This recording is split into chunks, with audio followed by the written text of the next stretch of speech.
Yo, what's up everyone, DevilPeace here, and I'm back with a new video for this channel.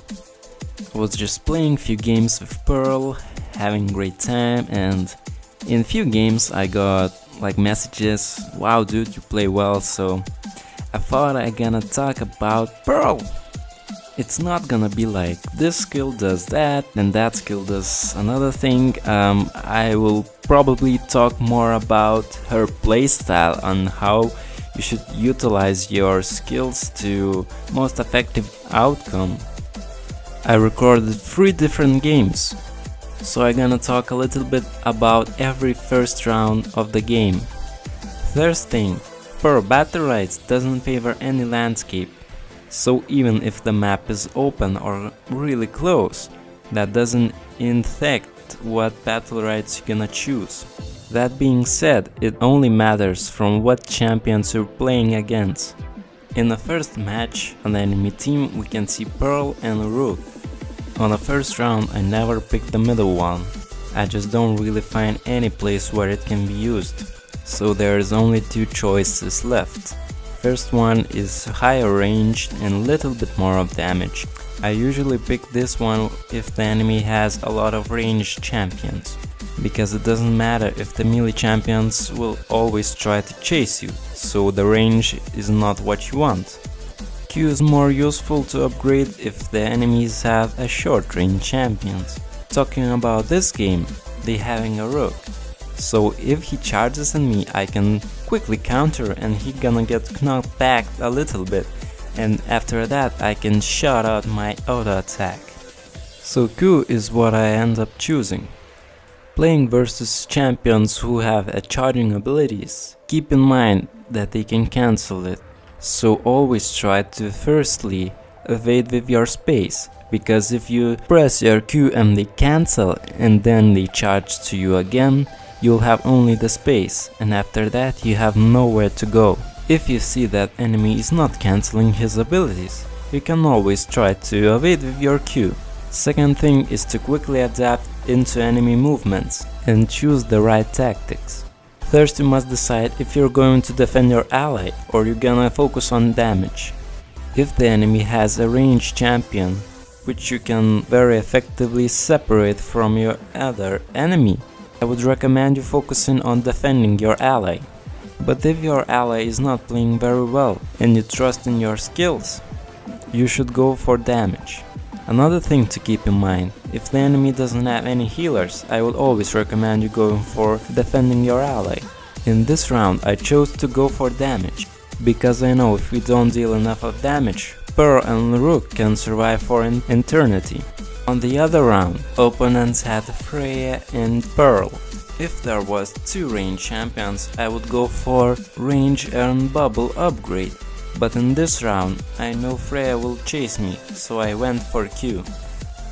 If Freya will actually try to chase me down, I should keep all my skills to myself and not try defending my ally. Other thing is to try to bait out all of her charging abilities. Then I can just try to zone her away and help my ally.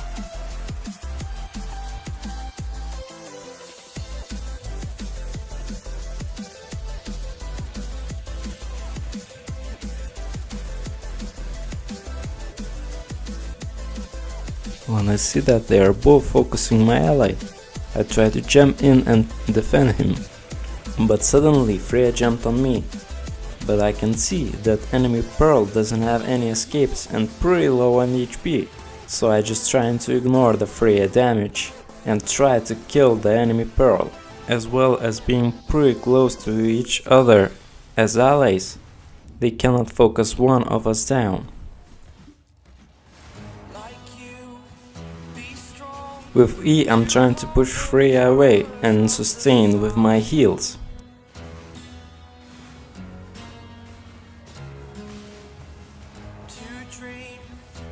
Sadly my teammate dies, so I have to think of the new tactics.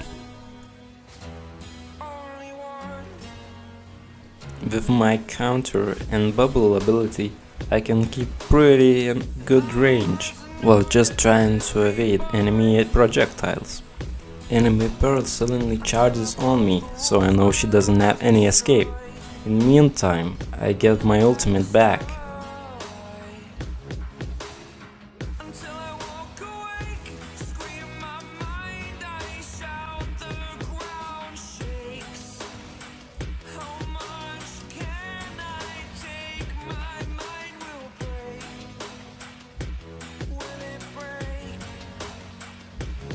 While playing Pearl, always keep your eyes on the cooldowns.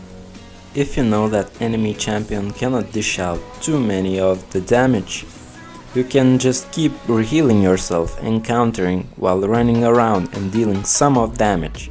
It doesn't matter if you cannot deal a lot of damage in one time, if you can out-sustain the enemy, that's enough.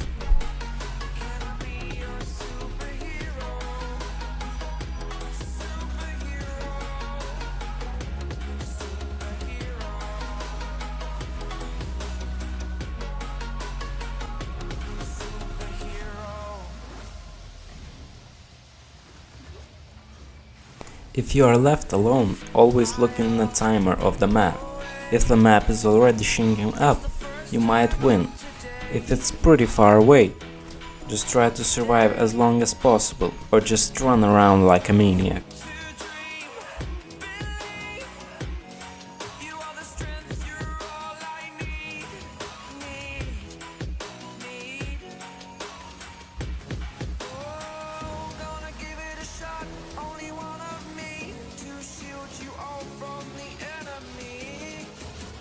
The Q just went off the cooldown.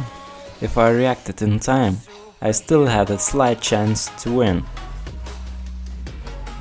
On this round, I can see that Jade is trying to split up, and I'm just zoning him with my bubble.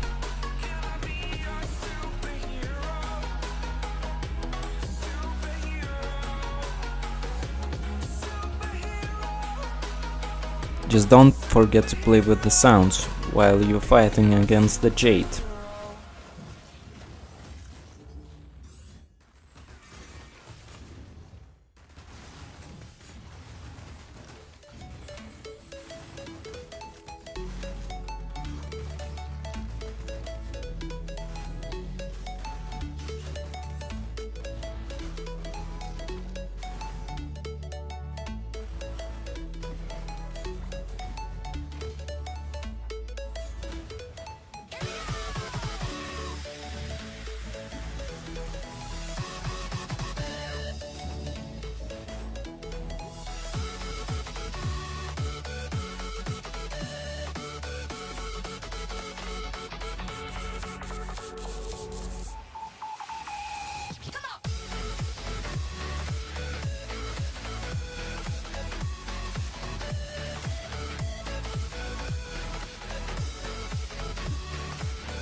Thanks everyone for watching, and see you in the next one.